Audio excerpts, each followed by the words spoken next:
पूजा में पत्नी का पति के किस ओर बैठना माना गया है शुभ। जानिए। हेलो दोस्तों, नमस्कार। एक बार फिर से स्वागत है आपका आपके अपने चैनल में। चलिए शुरू करते हैं। कहा जाता है कि यज्ञ, होम, व्रत, दान, स्नान, देवयात्रा तथा विवाह इत्यादि कर्मों को विधि पूर्वक करना जरूरी है। इन सबके बीच पति पत्नी के बैठने की दिशा का विशेष रूप से ख्याल रखा जाना चाहिए। हिंदू धर्म में पति पत्नी का एक साथ पूजा में बैठना अनिवार्य माना गया है। कहते हैं कि पति को कभी भी किसी पूजा में अपनी पत्नी के बिना नहीं बैठना चाहिए। मान्यता है कि ऐसा करने से पूजा का संपूर्ण फल प्राप्त नहीं होता। यही बात पत्नी पर भी लागू की जाती है। लेकिन कई बार इस पर सवाल उठता है कि पूजा में पत्नी को अपने पति के किस ओर बैठना चाहिए।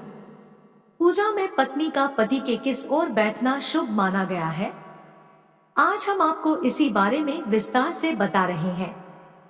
शास्त्रों में कहा गया है कि पत्नी को सदैव पूजा में अपने पति के दाएं हाथ की ओर बैठना चाहिए।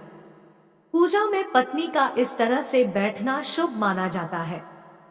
साथ ही यज्ञ, होम, व्रत, दान, स्नान, देवयात्रा तथा विवाह इत्यादि कर्मों में भी पत्नी का अपने पति के दाएं हाथ की ओर आसन ग्रहण करना शुभ माना गया है।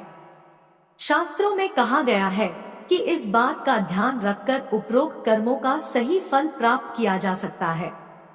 कहते हैं कि बैठने की दिशा उचित नहीं होने पर शुभ कर्मों का फल पूर्ण रूप से प्राप्त नहीं होता।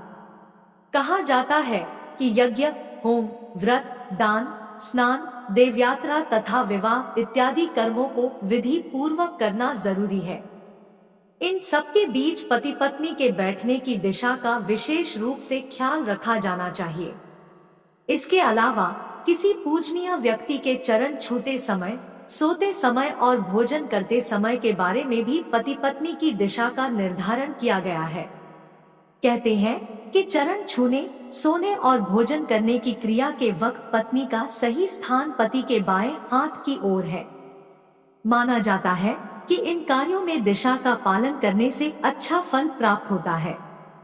ध्यान रहे कि दिशा के भूल जाने को किसी तरह का अपराध नहीं माना गया है, बल्कि इससे उस कर्म का अत्यधिक फल प्राप्त होने की बात कही गई है।